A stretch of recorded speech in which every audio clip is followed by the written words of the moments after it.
Buzz.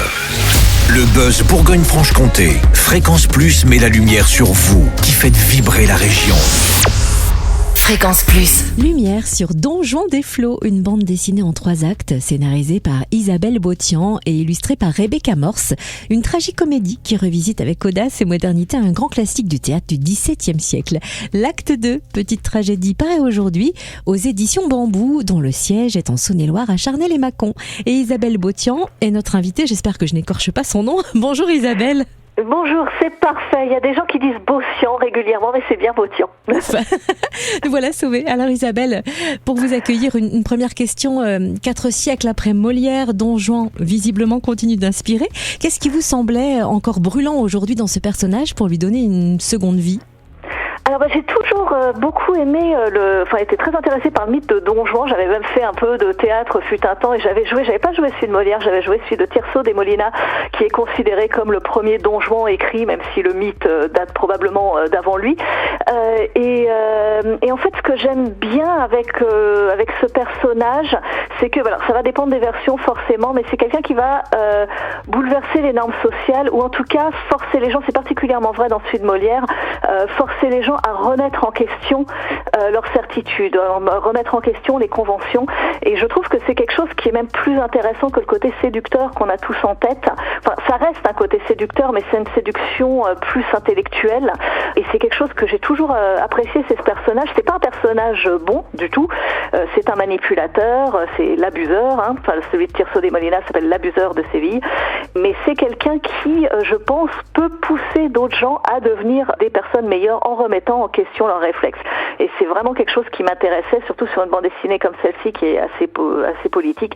Ça parle d'anarchisme, ça parle de république, ça parle d'autoritarisme, de libertarisme, et donc je trouvais que c'était vraiment très intéressant. Alors l'abuseur, c'est justement le nom de votre premier acte, de ce Don Juan des Flots. Oui. Pour qui ne connaît pas ce premier acte, est-ce que vous pouvez nous planter un peu le décor de Don Juan des Flots qui se déroule dans la ville de Flot ? Eh bien, ça se passe sur une île qui pourrait peut-être même être une scène de théâtre. Il y a quelques références qui pourraient y faire penser. Et en fait, sur cette île, il y a une grande ville dans laquelle, fut un temps, il y a eu une magnifique société libertaire. Ils avaient des fondateurs qui s'assuraient que les choses se passaient bien, que cette liberté se faisait dans un contexte où les gens étaient quand même très éclairés, intellectuellement, scientifiquement, artistiquement et tout ça, et ça fonctionnait bien. Mais avec le temps, les gens se sont laissés aller et c'est juste devenu du laisser-aller complet, en fait, où c'est un peu la loi du plus fort et tout ça. Et dans ce contexte, arrive Don Juan qui veut que les gens suivent son exemple pour retrouver cet esprit premier. Et ça arrive dans un contexte où le Commendador, qui est le commandeur chez Molière, qui est la dernière figure tutélaire de Flot, a disparu. Et donc, les habitants de Flot sont un peu en recherche d'une figure tutélaire, mais Don Juan ne veut pas être une figure tutélaire, il veut inspirer les gens pour qu'ils se prennent en main et qu'ils fassent leur propre choix. Et c'est un contexte dans lequel le Commendador est aussi un pourvoyeur de dons, donc c'est-à-dire qu'il va donner des pouvoirs à certaines personnes en échange d'un sacrifice. Et le sacrifice va dépendre de la personne, donc typiquement celui qui a demandé l'immortalité est devenu un vampire, celle qui a demandé à pouvoir soigner a des bras squelettiques, et il y en a qui sont beaucoup plus vaches. Il y a celui qui a demandé à pouvoir lire l'avenir peut le faire, mais au prix de la connaissance de la date de sa propre mort.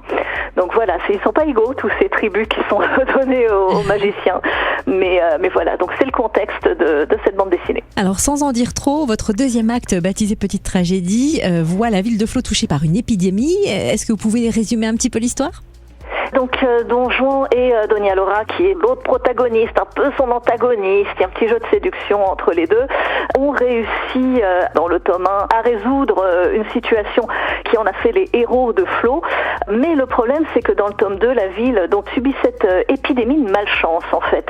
Et donc ils se relancent sur une nouvelle enquête pour essayer de comprendre l'origine de cette épidémie de malchance, et ils sont persuadés que c'est dû à la disparition du Commendador. Cette bande dessinée Don Juan des Flots est une véritable pépite pour les amateurs de récits fantastiques au ton délicieusement irrévérencieux.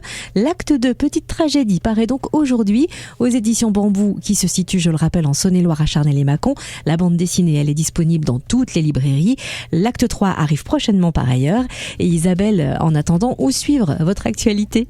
J'ai un site web, donc isabellebotian.com tout simplement. Je suis sur Blue Sky, je suis un peu moins, mais quand même sur Instagram.